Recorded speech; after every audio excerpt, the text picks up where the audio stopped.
facelifts, mini neck lifts, mini anything is really just a marketing tool to be able to get you into the door.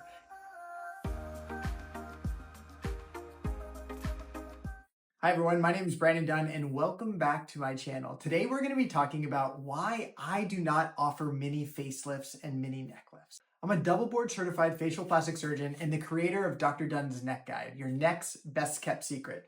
Today we're going to be talking about the facelift and why mini facelifts are out and not with the times anymore. I want to dive deeper into what exactly is a mini facelift and what are the different types of techniques so you can understand and be able to kind of navigate this industry and see if this mini facelift is the right fit for you. To take a step back, mini facelifts originated many years ago. And essentially what many providers were doing is they were trying to come up with different tools, names, marketing strategies to be able to attract more patients, either younger or ones that are a little bit more afraid about undergoing surgery. So that is kind of the origin of why this is even a discussion today. And in the day of social media where things travel very quickly, and if it's very either provocative or if it's really interesting and a lot of people find it really fascinating, then it's going to take off like wildfire. And this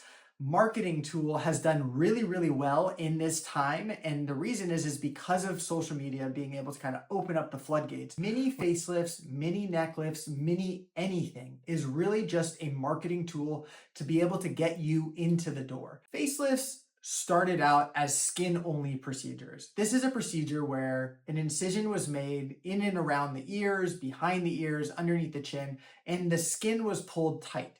And that ultimately led to the first kind of variations of a facelift. That's when things maybe didn't look as natural, things looked very pulled, and results in the scars and all of those things really had kind of bad outcomes. The next major advancement was the identification of the SMAS layer. This is called the superficial muscular aponeurotic layer.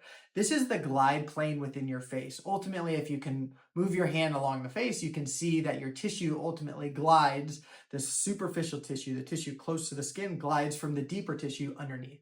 That plane is the plane where we age, and that's where our skin, soft tissue, and all of those things begin to fall down. And so by identifying that plane, a more advanced technique was introduced, and that was called the SMAS lift.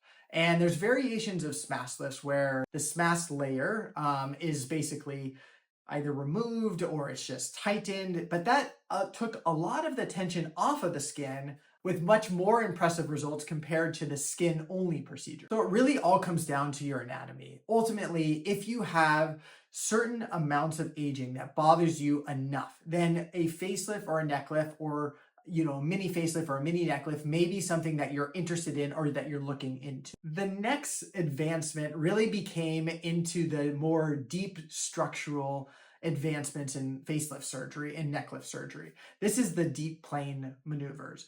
This is essentially going to the SMAS layer, that glide layer within the face and also within the neck, and going underneath that tissue, releasing the ligaments throughout the face and the neck, and repositioning that layer where there's no more tension on that SMAS layer. Rather than just pulling on that SMAS layer, that deeper layer, you're releasing it and repositioning it and resetting it to the deeper layers.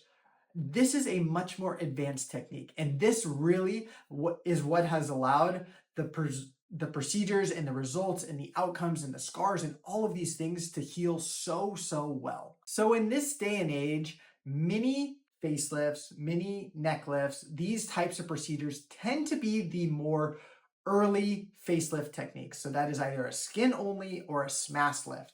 And it's not that those are bad. The problem with those is you still need to make a fairly sizable incision. There still is downtime and there still are risks, but the results are not really even comparable to the deep plane technique that I do today and many facelift surgeons do today. So in summary, I would say the results tend to not hold up as well. There are still risks associated with them. And to me, it's just not worth it. I think that if someone is going to undergo the procedure and they're investing their time, their money, and their energy into this, I think giving them the best possible result in today's day and age is the best offering. And so that's why for me, I don't perform mini facelifts, mini neck lifts. I don't try to miniaturize my procedures. I think that if you really have concerns about facial aging, facial laxity, neck fullness, neck looseness, laxity, you want to get the procedure that is going to give you the best long-term result with the best possible outcomes, minimizing the most amount of risk. So if you have questions about this or you need more clarification, leave it in the comments. Let me know what you think about this video. I can go into much more detail about this and kind of use examples and whatnot, but I look forward to seeing you guys next time.